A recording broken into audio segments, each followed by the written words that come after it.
네, 안녕하세요. 한국문학과 동아시아 문학 세 번째 시간 시작하겠습니다. 음, 오늘은 나스메 소세키의 마음, 전체적인 개요와 몇 가지 핵심적인 부분들을 얘기하도록 하겠습니다. 시간이 얼마나 허락할지 모르겠는데, 여러분의 반응에 따라서 길게 할 수도 있고 짧게 할 수도 있습니다.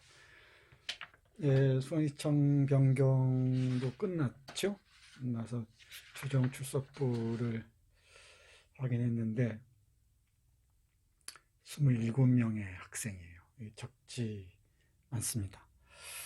어, 혹시 강의를 신청한 학생 중에 오토모 마리코가 듣고 있으면은 반응을 보여주기 바랍니다. 음, 아무런 응답이 없으면은 우리가 어떻게 만나야 할지, 강의가 어떻게 예, 다가가고 있는지 전혀 알 수가 없어요. 그리고 권영현, 이 20학번이 왜 이 강의를 듣나? 음? 이 2학년 3학년 때 뭐 하시려고 이러시나? 이거 뭐 수강시청 변경 기간이 지나서 어떻게 할지 모르겠는데 고생 좀 할 겁니다. 고생을 어떻게 하는지는 조금 두고 봅시다. 예, 그 지난 시간까지는 두 번째 요약을 했어요. 이제 이번 주부터는 작품들을 본격적으로 읽어갑니다. 여러분들이 직접 이제 작품들을 읽고 그 작품에 근거한 에세이를 작성해야 합니다. 일주일에 한 편씩입니다. 미리 얘기하는데 음, 내 강의를 참조해서 그 요약에서 배운 바를 적극적으로 활용해서 다시 말하자면은 우리가 이 강의를 통해서 얘기한 핵심적인 개념들, 큰 흐름들을 참조하면서 여러분들의 이 문제 설정에 입각한 아, 글, 한 편의 글을 작성해야 합니다. 분량은 A4 용지 3장입니다. 요약문은 한 장이었죠. 이 에세이는 3장입니다. 일주일에 한 편씩 작성해서 가상대학에 올려주시기 바랍니다. 기한은 일요일 자정까지입니다. 일요일 자정까지 보내주면 내가 전체 확인하고 피드백을 하도록 하겠습니다. 자, 오늘은 우리 이 PPT가 훨씬 더 좋아졌다는 걸 절실하게 느낄 겁니다. 잘 보세요. 예. 여러분들도 이 PPT 좋아지는 수준으로 많이 좋아져야 할 텐데 어떨지 모르겠습니다. 제3강 낯선 소새끼 마음 첫 번째 시간입니다. 시작하기 전에 어제 오후에 답답하기도 하고 갑갑하기도 해서 음, 짧은 산책을 나갔어요. 와, 그런데 이게 뭡니까? 집 앞에 예, 백목련 꽃이 이 멍울이 터졌어요. 꽃망울이 터졌습니다. 그리고 이 매화 향기는 아, 내가 미처 신경을 쓰지도 못한 사이에 창가에서 서성대고 있었습니다. 그 옆에 이 산수유도 보세요. 하늘은 또 얼마나 푸르고 높습니까? 햇살은 정말 더할 수 없이 따스했습니다. 봄은 왔는데 우리의 마음은 왜 이렇게 스산한지 그리고 을씨년스러운지 나만 그런가? 여러분들은 뭐 두꺼운 책들, 고전들 읽느라고 지금 한참 바쁘죠? 여념이 없지. 나만 이런 감상에 젖는 모양이네. 답답할 때는 마스크 잘 끼고 밖에 나와서 이런 구경도 하기 바랍니다. 이 장면 보는 것도 중요하지만 이걸 내가 스마트폰으로 찍어서 이 PPT로 끌어도 들여올 수 있다는 것, 어마어마한 발전이지. 미학적으로 대단히 뛰어나잖아요. 이 구성도.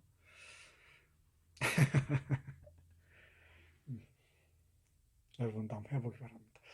내가 이 마임의 대가가 돼가는 것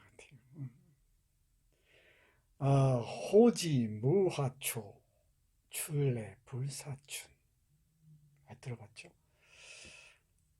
한나라 시대 때 자 오랑캐 땅을 끌려갔던 미인이 있었습니다.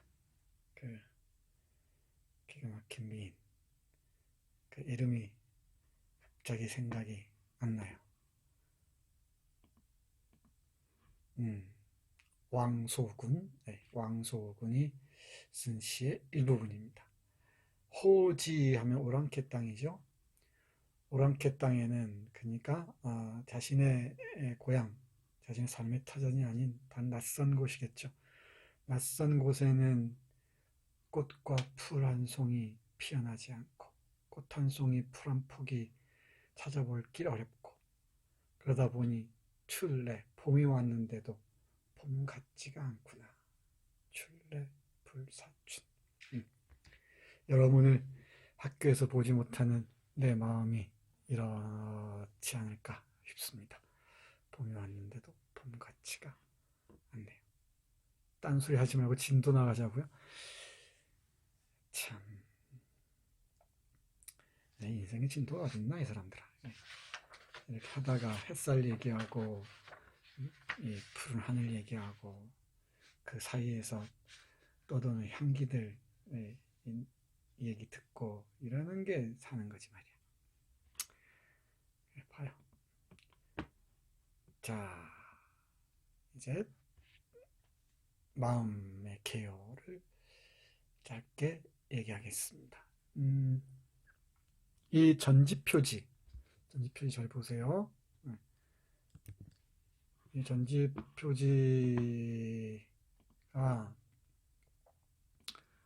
지금도까지도 계속 이어지고 있어요. 이 마음의 표지인데, 고꼬로라고 보이죠? 고꼬로, 마음의 표지인데, 이게 1910 몇 년인가?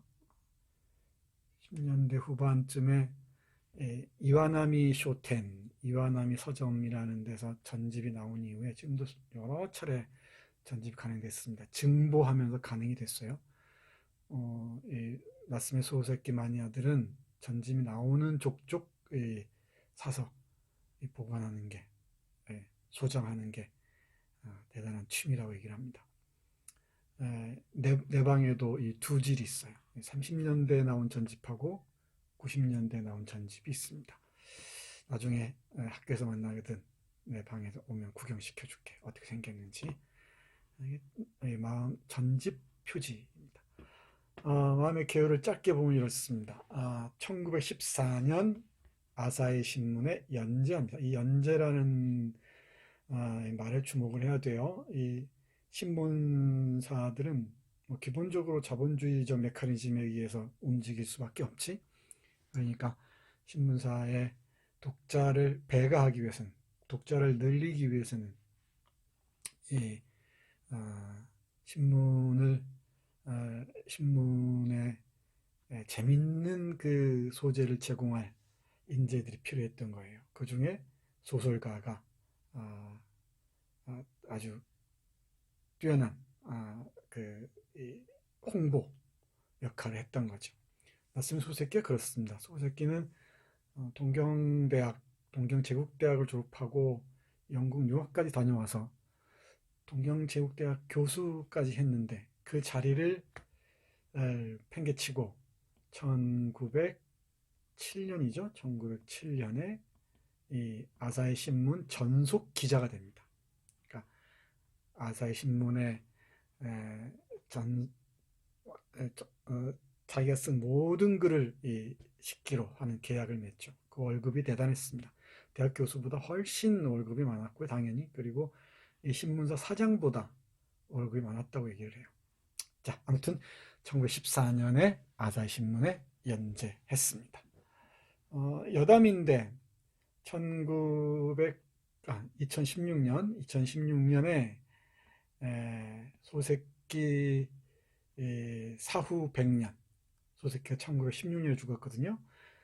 사후 100년을 맞이해서 이 아사히 신문사에서는 소세키 소설, 그 연재된 소설들을 신문에 그대로 싣기도 했어요. 그게 일본 그 독자층에 많은 인기를 끌었다고 합니다. 이 소세키라는 그 문화 상품은 일본에서는 아주 유명합니다. 소세키가 잠깐 들으려고 마음 먹었던 곳, 이런 것도 고스란히 보존이 되어 있죠. 어디 가나 소세키 흔적이 없는 곳이 없습니다. 여러분들이 나스메 소세키를 가까이 만나다 보면은, 그리고 또 언젠가 일본을 가게 되면은 우리 눈에 미처 보이지 않았던 그 소세키의 장소들을 만날 수 있을 겁니다. 자, 전체 구성을 보면 제1부, 2부, 3부 이렇게 나뉘어 있죠. 다 읽었지? 다 읽은 사람은 금방 알 수 있을 겁니다. 은혜 씨 다 읽었나? 요약문도 아직 내가 못 봤고. 그런데 호영 씨는 꼼꼼히 잘 읽으세요. 여러분들 글 쓴 거 보면은 금방 알 수 있습니다. 책을 읽었는지 안 읽었는지. 눈에 안 보일 때 훨씬 더 잘해야 됩니다. 다 알겠지만 1부, 2부, 3부 나뉘어져 있고요. 1부는 선생님과 나 36장입니다. 총 현재 시점에서 얘기하고 있죠. 이 가마쿠라 해수욕장에서 선생을 만나고 선생과 함께 동경에 돌아와서 선생과 내가 어떤 일을 주고받는, 지금 현재 입장에 좀 얘기하는 거죠. 그리고 선생이 늘 찾아야 하는 곳이 있죠. 어디더라? 조시가야 묘지입니다. 이 묘지가 대단히 중요하죠. 여기 현재 선생님과 나, 선생과 나입니다. 그리고 2부가 부모님과 나, 원문을 보면 료신이라고 하는데 양친입니다. 양친과 나죠. 그러니까 시골의 이 젊은 나의 부모와 나 이야기를 쓴 거죠. 분량으로 보면 반밖에 안 되죠. 이 연재 분량으로 보면 반밖에 안 됩니다. 그리고 3부가 선생님의 유서인데, 이 유서가 사실은 핵심을 다 포함하고 있죠. 선생이 죽음을 맞이하게 된 과정들을, 그 과거를 쭉 펼쳐 보여줍니다. 이 추리소설식 구성을 보여주는데 무슨 얘기인 거 아니? 쭉 궁금증을 쭉 감춰두었다가 유서에 와서 다 드러내죠. 다 보여줍니다. 유서가 소설의 핵심이라고 얘기할 수 있습니다. 56장이 분량도 훨씬 많죠. 여러분들 탄성을 지르는 소리가 안 들리네. 이렇게 필기하는 기술 보면은 놀랍지 않나요? 이러면 딱 3부가 중요하다. 자, 반응이 없어. 반응이 있어야 돼. 시험 문제 나온다고 해야 반응이 있으려나 모르겠어요. 네, 3부의 전반부는 선생이, 여기서는 이 나로 얘기되는 선생이죠. 선생이 숙부에게 배신당한 얘기입니다. 돈 문제죠. 소세키 소설의 핵심은 돈이에요. 나와 돈 문제입니다. 화폐신 떠올려 보기 바랍니다. 후반부는 K와 사이에 벌어지는 배신과 참회의 이야기입니다. 그러니까 핵심적인 인물은 숙부와 나와 K예요. 그죠? 그리고 한 여성, 시즈라는 여성이 있겠죠. 인물관계는 그렇게 어렵지 않게 알 수가 있을 겁니다. 자, 그럼 다음 페이지로 넘어가 볼까요?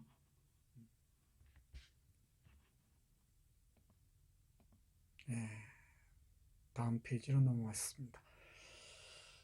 어떻습니까? 화면만 감상하세요, 일단. 요 뒤 배경이 조시가야 묘지입니다. 아주 유서 깊은 공동묘지죠. 이곳에 저명한 일본 사람들이 많이 묻혀 있습니다. 이 조시가야 묘지를 배경으로 내가 둔 이유는 선생이라는 실질적인 주인공의 이 내면 풍경의 저 밑바닥에 이 조시가야 묘지가 있죠. 바로 여기에 K가 묻혀 있습니다. 맞죠? 이 K가 바로 이곳에 묻혀 있습니다. 여기를 선생이 계속 찾아가죠. 한 달에 한 번인가요? 이 선생님 비밀스러운 모습, 뭔가 속내를 털어놓지 않는 이 심리적인 상황 등을 우회적으로 알 수 있는 게 바로 이 조시가의 묘지로 대표되는 K의 죽음이 아닌가 싶습니다. 나가 있고요. 나는 젊은 20대죠. 제국대학 졸업을 앞둔 친구입니다. 논문을 지금 쓰고 있는 중입니다. 선생이 있습니다. 물론 아무 관련이 없는 사람이에요. 그런데 이 가마쿠라 해수욕장에서 보고 반해버리죠. 서양 사람을 닮은 또 서양 사람과 함께 지내는 이 가마쿠라 해수욕장을 두고도 많은 얘기들이 있는데, 이 당시 1910년대 해수욕이란 뭐 대단히 첨단의 뭐랄까요? 스포츠랄까요? 예, 여흥이었습니다. 선상이 대단히 서구화된 사람이라 알 수 있죠. 그러면서 동시에 일본적인 모습들을 갖고 있습니다. 그 옷을 입는 의상도 그렇고요, 생각도 그렇고. 그래서 이 전통적인 것과 근대적인 것이 갈등하면서 기랑한다 그러죠. 팽팽하게 긴장하면서 맞물려 있습니다. 선생의 모습을 통해서 나는 끝없이 메이지 유신 세대가 살아온 삶들을 되새기게 됩니다. 세대 간의 갈등을 다룬 소설로 볼 수 있어요. 갈등과 화해, 또는 세대가 세대에게 뭔가를 전수해주는 그런 과정을 그린 소설로 읽을 수도 있습니다. 그리고 K가 있죠. 선생하고 각별한 친구였습니다. 청일전쟁을 전후한 시기니까 대략 이 소설이 쓰인 시점으로부터 17, 18년 전쯤입니다. 전쯤에 선생과 K가 같은 하숙집에서 생활했었고, 물론 선생이 불러들였었죠. 그리고 CG를 둘러싸고 어떤 삼각관계가 형성이 됐었습니다. 삼각관계가 없는 사랑은 사랑이 아닙니다. 누군가 얘기했죠. 연적은 사랑의 최대 동력이다. 연적이 없는 사랑은 제대로 이렇게 작동하지 않을 때가 많아요. CG의 어머니가 있는데 뭐 역할은 그렇게 중요하지 않습니다. 그 다음에 나의 부모, 2부에 있는 나의 부모, 양친과 부모 챕터에 잠깐 등장하죠. 전근대적인 삶을 표상하고 있습니다. 이 천황의 죽음과 함께 나의 아버지도 죽음을 맞이하는 과정이 되죠. 이 마음이라는 소설은 말이 나와서 그러는데 죽음의 소설이, 죽음들이 너무 많아요. 천황의 죽음 나중에 다음 시간에 얘기하도록 하고, 뭐 K 선생 그리고 이 아버지까지 많은 사람이 죽습니다. 한 시대가 종언을 구하고 새 시대가 온다라는 그 어떤 상징이랄까, 그런 의미로 읽을 수 있을 듯해요. 그래서 이런 소설 읽을 때 여러분들은 반드시 이 인물 관계도를 그려야 됩니다. 어떤 관계들이 놓여 있는지, 이 인물 관계도만 잘 그려도 소설의 큰 흐름들이랄까, 그 판을 어렵지 않게 읽을 수가 있습니다. 자, 그러면 조금 더 상세하게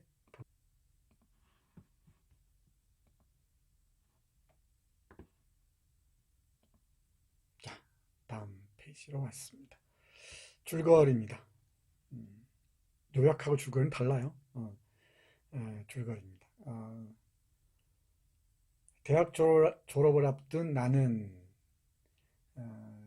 어느 해수욕장에서, 가마쿠라입니다. 에서 만난 선생님의 불가사의한 매력에 사로잡힌다. 여기 불가사의한 매력. 그래서 어떤 사람들은 이 소설을 두고 동성애적으로 독해하는 사람들도 있어요. 이 소설을. 나도 남성이죠. 젊은 남성하고 40대 중후반의 중년 이 지식인하고의 사랑을 두고 그 동성애적 코드가 보인다라고 보이는 사람도 있는데 뭐 그렇게 읽을 수 있을 것 같습니다. 뭐 얼마 설득력 있게 의견을 피력하느냐에 따라서 뭐 우리가 받아들일 수 있는지 여부는 달라지겠죠. 불가사의한 매력입니다. 불가사의한 매력. 뭔가를 감추고 있는 듯한 세상의 이면을 투시하는 듯한 그런 사람이 있죠. 그리고 인생이나 인간에 대해서 뭔가 깊은 이 깨달음에 이르는 듯한 그런 표정을 보여주죠. 한 문장 한 문장 잘 보시기 바랍니다. 혹시 그리고 말이 나온 김에 얘기인데, 아니 생각난 김에 얘기인데, 오래전부터 일본에서는 이 오디오북이라는 게 활성화되어 있었거든요. 얼마 전에 유튜브 서핑을 하다가 알았는데, 이 나스베 소세키의 마음이 8시간 이상 이 녹음한 오디오북으로 나와 있어요. 혹시 일본어를 할 줄 알거나 일본어를 공부하고 싶은 학생은 그 나스베 소세키의 마음 그 오디오북으로 한번 들어보기 바랍니다. 성우들이 직접 녹음한 것으로 보여요. 1914년에 나온 작품인데도 뭐 지금 이거 대단히 현대적이라는 것, 문장이나 문체가. 그리고 나스베 소세키가 묘사하고 있는 근대 일본의 정신적 풍경들이 지금과 크게 다르지 않다는 것 알 수 있을 겁니다. 네, 선생의 불가사의한 매력에 사로잡힙니다. 젊은 나는 선생님의 마음을 읽으려 들으려 하지만 도대체 저 이면에 뭐가 있는지 마음을 읽으려고 또 들으려고 하지만 그는 좀처럼 자신의 마음을 드러내지 않습니다. 그러다가 유서에서 다 드러내죠. 고향에 돌아와 있던 나는 이제 아버지하고 어머니 사이에서 빨리 취직해야지 뭐 어째야지 하는 얘기를 지청구를 듣죠. 뭐 낯선 얘기가 아니죠. 나는 선생님으로부터 유서가 든 우편물을 받고 도쿄로 가는 기차에 오른다. 부모들에게 선생은 뭐 어떤 존재인가요?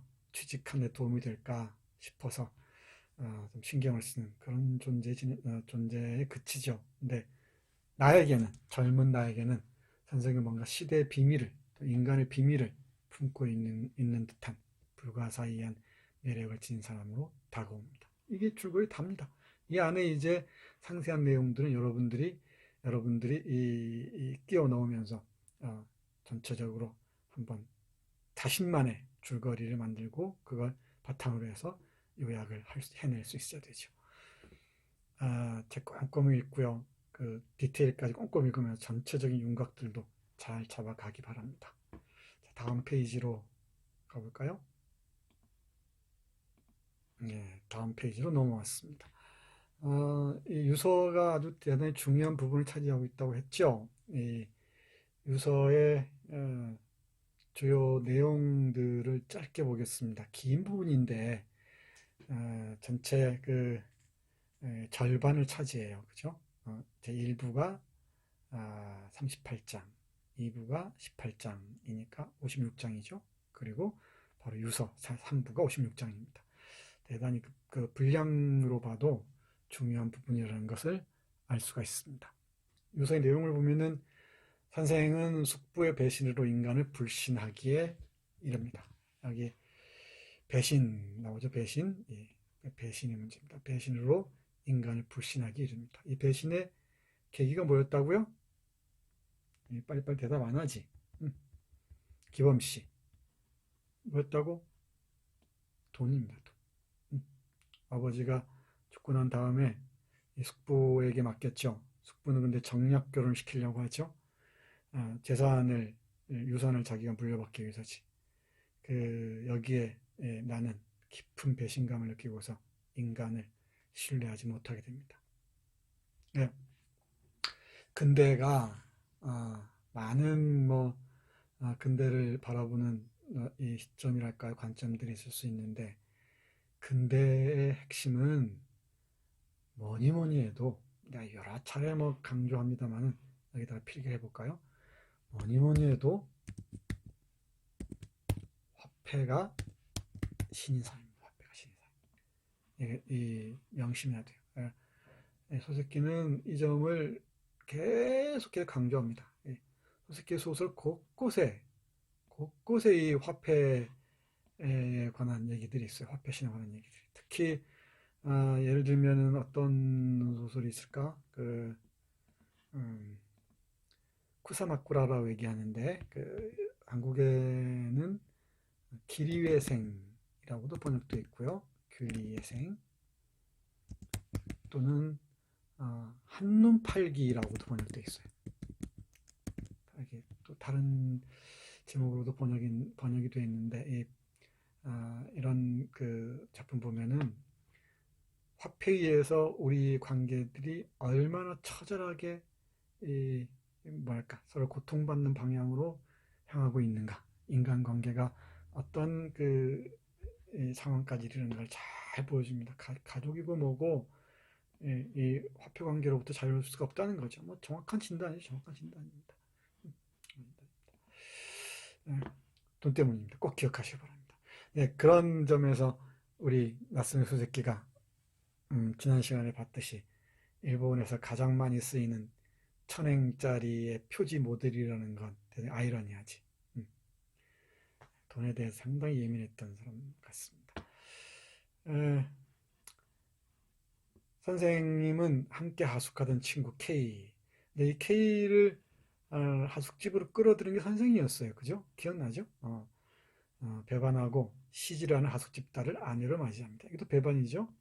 배신과 배반. 이 모티프도 잘 봐주세요. 이 근대적 인간관계가 두 축입니다. 두 축. 돈과 그 다음에 사랑. 두 가지. 그래서 소설의 핵심적인 주제는 밥그릇과 연애예요. 연애. 이 두 개만 잘 보면은 근대 소설의 신장부에 진입할 수가 있습니다.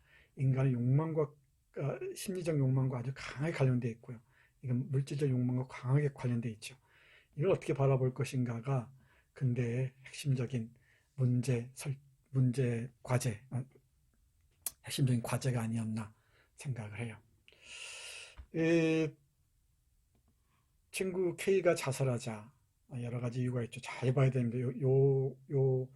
얼음의 문장들 꼼꼼히 읽어야 돼요. 친구 K가 자살하게 되는 과정들, 둘이 향상심이 없는 친구는 어떻게 이런 것들, 그리고 둘이 여행 갔다 오죠. 이 여행 갔다 오면서 던지는 말들 잘 봐야 됩니다.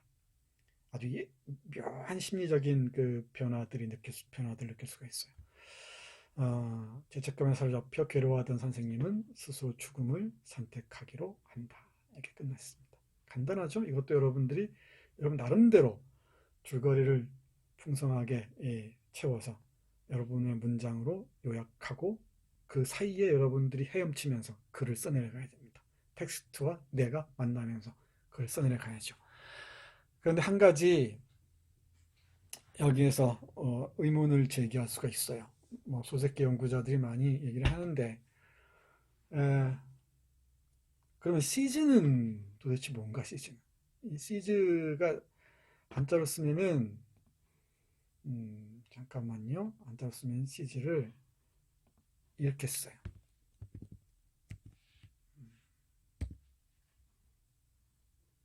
어디 갔나?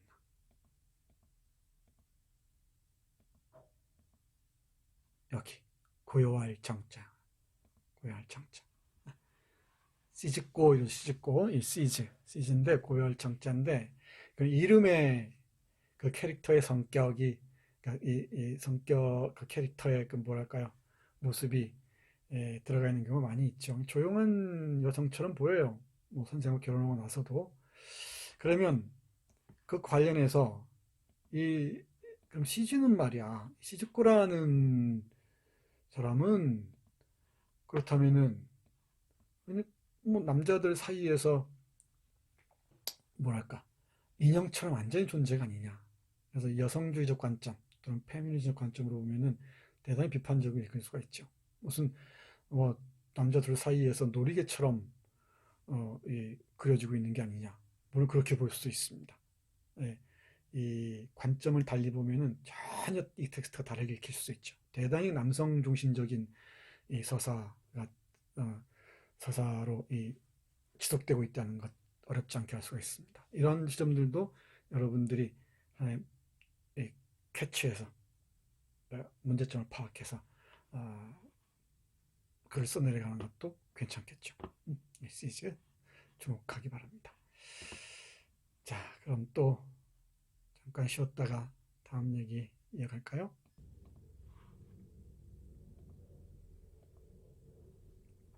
자, 그러면 이 본론으로 들어가죠.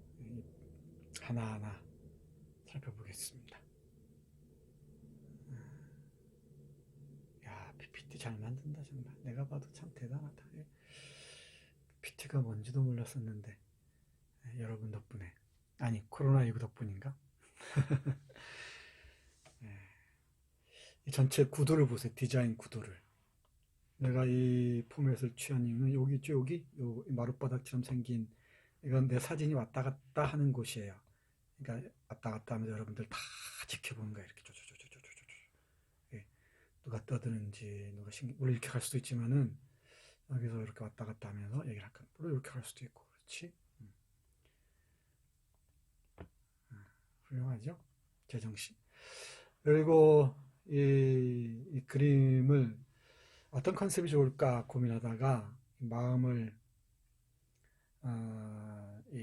잘 보여줄 수 있는, 또는 뭐 잘 상상하게 할 수 있는 화가나 작품이 뭐가 있을까 고민하다가 에곤 실레를 떠올렸어요. 이 화가가 누구냐면은 에곤 실레. 한번 좋아해 보세요. 에곤 실레. 내가 아주 좋아하는 화가인데 여러분들 많이 들어봤을 거예요. 구스타프 클림트라는 사람 있죠. 클림트와도 각별한 관계에 있었습니다.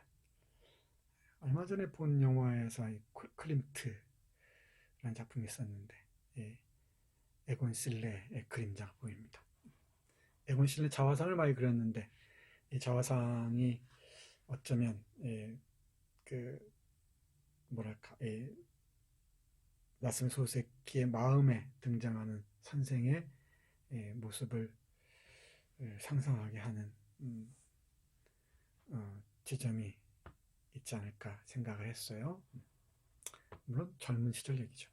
에곤 실레는 1918년에 스페인 독감으로 사망을 했습니다. 천재 화가였습니다. 이 소설의 핵심 중에 하나가 바로 에고이스트의 고독입니다. 큰 제목은 마음이 그린 현대인의 마음인데, 첫 번째가 이기주의자, 에고이스트의 고독이에요. 현대인들은 왜 에고이스트가 될 수밖에 없는가? 그리고 어떤 이 고독의 늪에 빠질 수밖에 없는가? 이 고독은 긍정적인 측면에서 볼 수도 있고 부정적인 측면에서 볼 수도 있어요.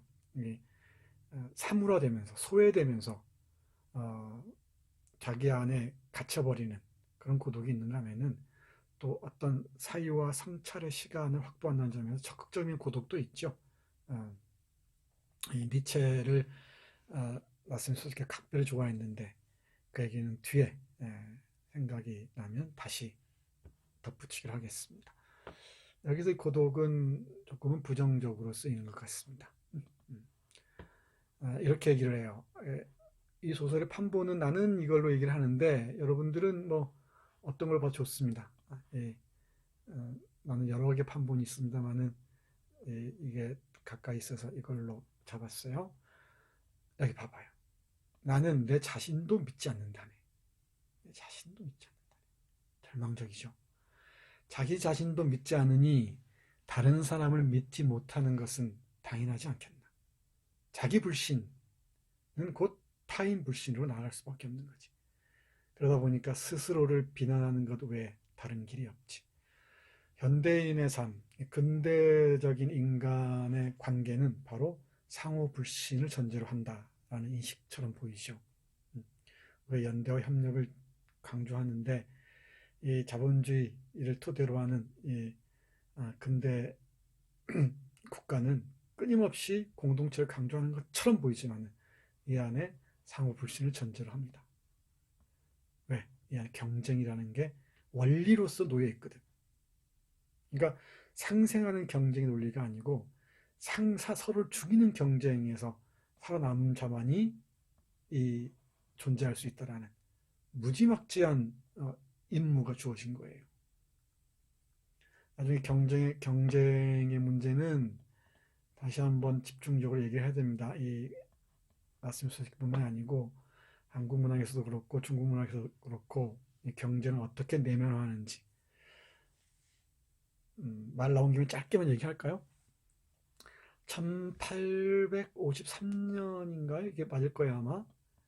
세계사를 발칵 뒤집는 책 한 권이 간행됩니다.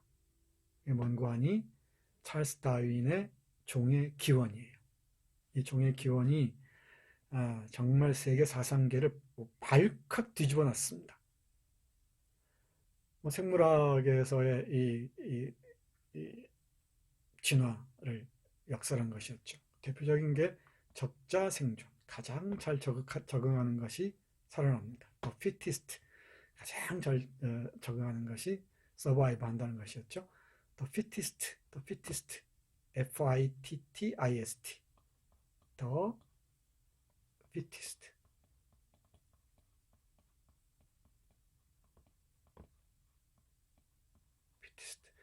더 플러스 형용사하면은 명사죠. 그죠? 집합명사지. The fittest. 가장 잘 적응하는 자들이 survive 한다는 거예요. 생존한다. 이게 적자 생존이지. 그리고 이 뒤에 이제 우승열패니 뭐니 이런 게 더해지면서 이게 사회 진화론으로 나가요. 뭐로 나간다고? 사회 진화론으로 나간단 말이야. 나중에 이제 한번 우리가 얘기를 할 거예요. 이게 사회 진화론이라는 논의로 나갑니다. 이 스펜서라는 사람이 주도하는데 이게 일본과 중국과 조선에도 광범위하게 받아들여져요. 대표적인 사람이 일본에서는 후쿠자 유키치, 우리 이미 얘기했었죠. 중국에서는 이엠프, 엄복이라는 사람이 있습니다. 이엠프. 그리고 한국에서는 육일준, 이런 사람들이 사회진화를 받아들여요. 여기서 이런 사회가 진화하는 국면에서 적자만이 살아남을 수 있고 우월한 자만이 이길 수 있다. 열등한 자는 패배한다. 그리고 약육강식, 강자는 약자를 먹어치울 수 있다. 이런 논리들을 아무렇지도 않게 받아들여요. 지금도 그렇게 낯설지가 않죠, 이런 얘기들은. 근데 이거야말로 어마어마한 학문적 왜곡이죠. 학문적 왜곡입니다. 이 사회진화론이 이 생물학적 진화론을 어떻게 뭐랄까요? 왜곡했는지는 지금 많은 사람들이 연구하고 있습니다. 과연 이게 사회진화론이 우리의 지탱 원리라면 어떻게 할 것인가, 이런 문제점이 생기잖아. 여기서는 당연히 근대화에 앞선 서양이 우월하다. 당연히 우리는 서양을 다 추종해야 된다. 다 위계 질서가 생겨요. 백인종이 인종적으로도 제일 우월하고 이 황인종이 그 다음이고 흑인종이나 홍인종 그 다음이고 이런 식으로 이게 백인종, 황인종 이런 식으로 위계 질서를 세운단 말이에요. 위계 질서를 누가 이런 질서를 세우라고 말했는데, 그죠? 놀라운 일들이 벌어지는 겁니다. 그래서 경쟁을 당연히 받아들이고 경쟁에서 패배한 자들은 다 짓밟아도 된다라는 논리. 당연하게도 제국주의를 정당화하게 되지. 그래서 제국주의를 찬양하는 사람들이 깃발 들고 나서기 시작해요. 우리 저 길로 가야 된다라고 주장하게 되는 거지. 아무도 이걸 방어하지 못합니다. 어마어마한 이 물결처럼 휩쓸고 있었지. 그런데 한쪽에서는 이와 반면에 찰스 다윈의 종의 기원에서 사회 진화론으로 이어지는 요 라인에서 비껴서면서 그렇지 않다라고 주장하는 사람들이 있었어요. 그 사람들이 바로 누구냐면은 꼭 기억하세요. 크로포트킨. 누구라고? 크로포트킨, 러시아의 사상가입니다. 아나키스트로 알려져 있는데 뭐 그런 것보다는 이 사람은 경쟁론에 맞서는 상생론, 이른바 상호부조론을 내세웁니다. 상호부조론. 한번 노란 글씨로 해볼까? 상호부조론을 내세웁니다. 동물의 세계나 자연의 세계나 인간의 세계나 잘 살펴보면은 서로 경쟁하는 것처럼 보이지만은 이 안에 서로 돕는 게 핵심적인 원리다 라고 주장하는 것이지. 어떤 게 옳은지, 어느 쪽에 우리가 초점을 맞춰서 생각해야 할지는 여러분들에게 과제로 남겨두겠습니다. 우리는 지금 경쟁 일변도의 세계에 살아왔어요. 이 경쟁적인 삶이 우리 인간 관계가 정말 우리 삶의 가장 중요한 자산 중에 하나일 텐데, 이런 그 관계의 핵심이 되는 사회와 경쟁이 관계의 핵심이 되는 사회와 이 상호 부족, 서로 돕는 게 협력과 연대가 핵심이 되는 사회, 어느 쪽이 우리 행복과 이어질 수 있을까? 중요한 과제가 아닐 수가 없습니다. 네, 우리 나스미의 소새끼는 현대세계, 우리 근대세계는 상호 불신에 기초한 사회다라고 봤던 것 같아요. 그 상호 불신을 초래한 게 뭡니까? 숙부하고 관계에서 상호 불신을 초래한 것은 뭐였어요? 뭐였어요? 돈이었죠. 그리고 K하고 자신의 친구인 K하고 상호 불신을 초래한 것은 뭐였습니까?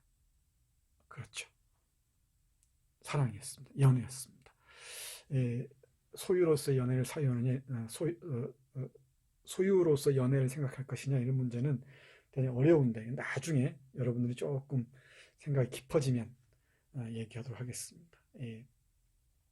사회학에서 연애는 대단히 중요한 테마 중 하나입니다. 자, 상호불신 문제, 상호불신에서 드러난 에고이스트 문제. 그 다음 문장도 한번 보세요. 나는 지금보다 더 지독한 외로움을 참기보다 차라리 외로운 지금의 상태로 버텨가고 싶네. 자유, 독립, 그리고 나 자신으로 가득 찬 현대에 태어난 우리는, 아주 중요한 문장이에요. 자유, 독립, 그리고 나 자신, 나, 에고로 가득 찬 현대에 태어난 우리는 그 대가로 모두가 이 외로움을 맛봐야겠지. 우리 자유롭게 태어나죠?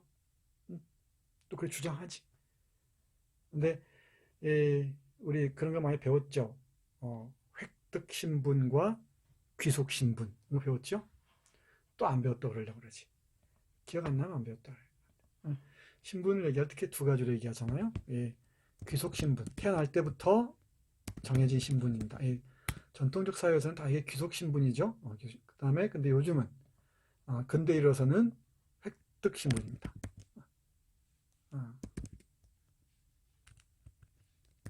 획득 신분, 필기 신분, 필기가 어떤가? 좀 이상한가? 왜 이게 엔터가 안 되지? 됐죠?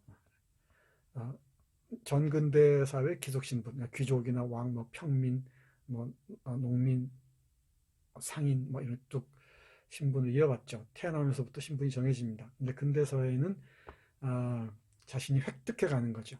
근데 이 신분을 획득해가는 과정의 핵심적인 매개가 뭡니까? 핵심적인 매개가 뭐예요?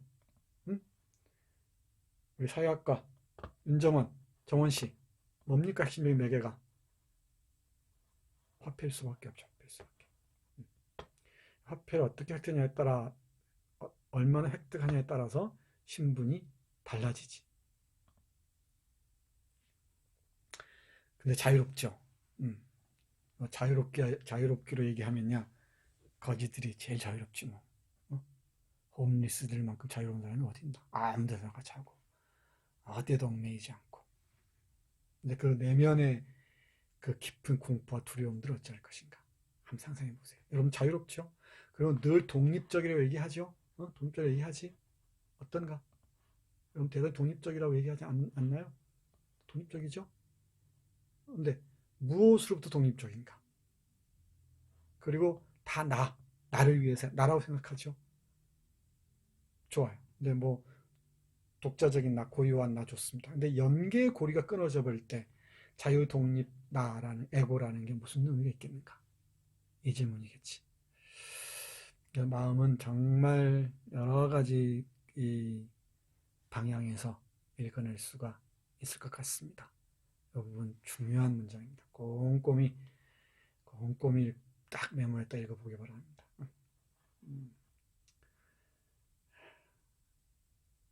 해서 그 에리 프롬이라는 사람은 근대성을 비판하면서 자유로부터의 도피라는 그 개념을 사유하잖아. 누구나 제목은 알지만 거의 아무도 안 읽은 책이죠. 자유로부터의 도피. 왜 자유로부터 도피하고 싶을까? 우리에게 무한대로 주어진 자유, 이거만큼 우리를 옥죄는 게 없다는 역설, 이 아이러니. 여기서부터 여러분들의 생각이 진행되어야 됩니다. 에고이스트의 고독이었습니다. 자, 다음 페이지로 넘어갈까요?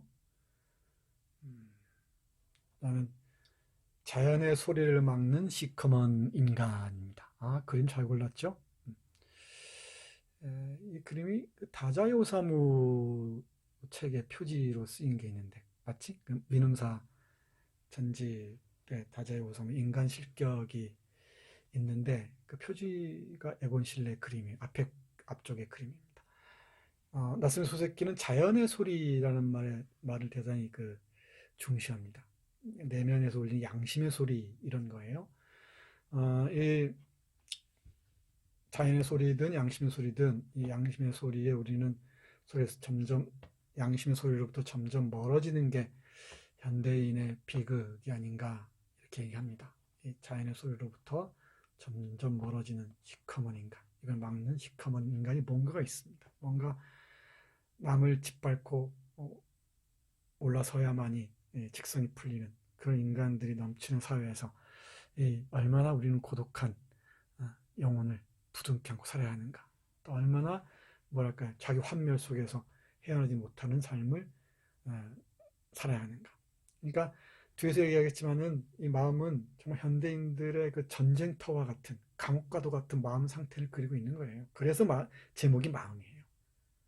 현대인의 마음, 좀 더 풀었으면은 전쟁터와도 같은 현대인의 마음, 고독으로 가득 찬 전쟁터와도 같은 현대인의 마음, 이렇게 풀면은 나스미 소세키의 마음이란 제목이 어느 정도 쉽게 이해가 되지 않을까 싶어요. 자, 자연의 소리를 막는 시커먼 인간, 어떤 얘기를 하냐면은 보세요. 만약 K와 내가 사막 한가운데 단둘이 서 있었다면 나는 틀림없이 내 양심의 소리에 따라 그 자리에 무릎 꿇고 사죄했을 거라 생각하네. 내 양심의 소리. 그죠? 어디에 있었다면은 사막 한가운데 있었다면. 근데 자본주의적 관계, 근대적 관계 속에 그러지 못했다는 것이지. 하지만 내 안에는 시커먼 인간이 들어앉아 있었지. 그 인간은 나의 자연의 소리를 거기서 틀어 막아버렸어. 나는 근대적 인간이겠죠? 대단히 현대적인 인간입니다. 나의 자연의 소리를 거기서 틀어 막았어. 우리는 누구의 명령에 따라서 말하고 누구의 명령에 따라서 움직이는 것 같습니까? 여러분들 깊은 고민이 되어야 됩니다. 그리고 어떤 궁극적인 신급이 있다면은, 우리에게 명령하는 자가 있다면은, 명령하는 무엇이 있다면은 그 무엇에 대해서 생각을 펼쳐가야 돼요. 그걸 찾아가야 돼요. 그리고 여러분의 마음의 무늬에는 어떤 색깔들이 깃들여 있는지, 여러분들의 마음의 무늬를 어지럽히고 획일적으로 만드는 건 무엇인지, 아니면 다양하다면은 내 마음의 무늬는 훨씬 깊고 다양하다면 그 이유가 무엇인지 찾아봐야 됩니다. 이 자연의 소리에 귀를 기울인다는 게 무엇인지. 그리고 유감스럽게도 나의 자연은 영원히 되돌아오지 않았네. 나의 양심이랄까요? 상식이랄까요? 인간 관계에 대한 기본적인 이 양식마저 다 사라졌다는 비애가 절절합니다. 나에게 쓴 유서에서 나온 말이죠. 이 인간이 인간인 이유는 사이에 있기 때문에, 또 인간이 또 이렇게 서로 기대고 있어요. 기대고 있는 데다가 사이, 이게 인간입니다. 맨카인드. 그 영어로는 표현하기 어려운 그 의미망들이 한자로 쓰면 딱 드러나죠. 인간이에요. 혼자일 수 인간일 수가 없습니다. 근데 정말 그 자본주의의 신인 화폐가 전능한 신으로서 우리를 지배하는 시점에 이르러서는 우리는 양심의 소리에 귀 기울이기보다는 우리의 새로운 신의 목소리, 화폐라는 신의 목소리에 귀를 기울이죠. 그쪽을 따라갑니다. 그리고 에고의 목소리, 나의 어떤 이기적인 욕망의 목소리에 귀를 기울이죠. 그렇다면 이 연애나 사랑 문제도 화폐신과 관련이 되어 있을까? 이런 고민할 수 있겠죠. 깊이 고민해 보세요. 이건 근대 소설의 핵심 과제 중에 하나입니다.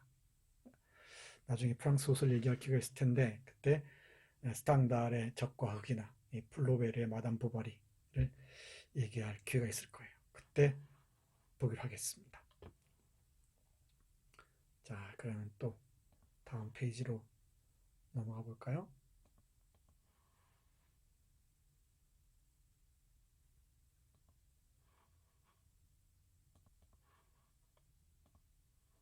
네. 얘기는 앞에서 했었죠? 자기의 불신, 인간 불신과 자기의 불신.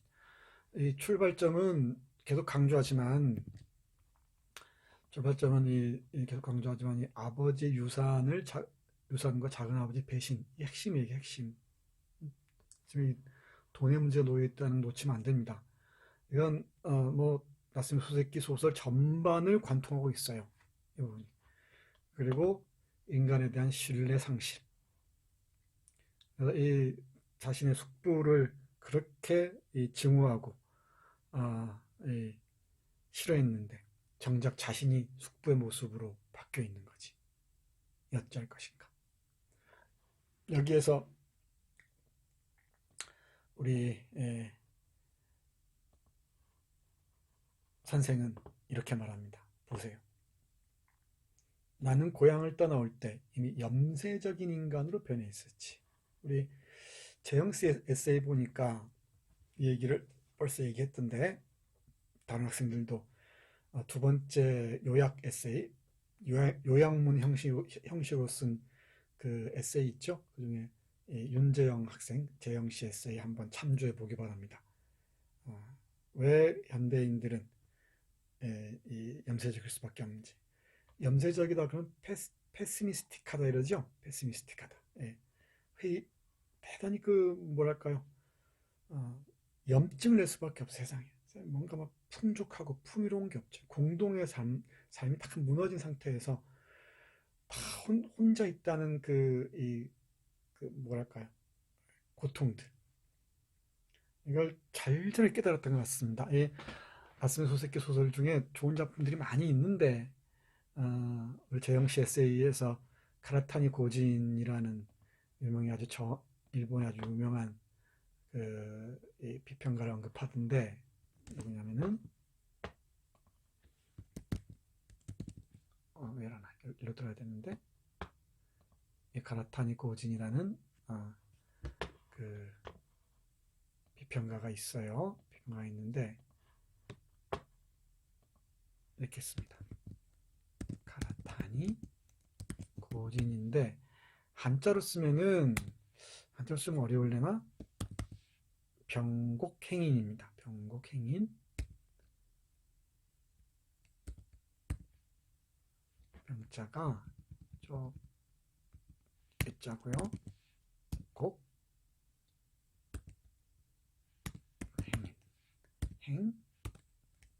행인이에요. 이렇게 써요. 가라타니 고진인데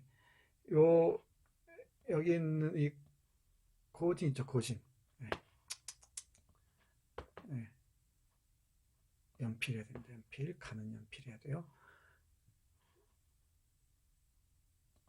여기 고진 있죠, 고진. 이걸 행인을 코진이라고 읽어요, 영어로. 코진을 읽는데 이 가라타니 고진이라는 아주 유명한 세계적인 비평가죠. 일본과 미국에서 동시에 활동하고 있는 사람입니다. 가라타니는 성이고 고진이 이름인데 이 이름은 본명이 아니고 호입니다. 호. 근데 이 필명이 펜네임이죠. 펜네임. 이 필명이 어디서 딴 거냐면은 나스미 소세키가 1913년인가 4년, 5년인가 요 무렵에 쓴 행인이라는 소설이 있어요. 행인. 이 소설에서 따왔습니다. 그랬더니 고은지는 나스미 소세키에 관한 좋은 글들이 아주 많습니다. 그 정도로 이 행인을 높이 사는데 아주 중요한 에세이입니다. 이 행인의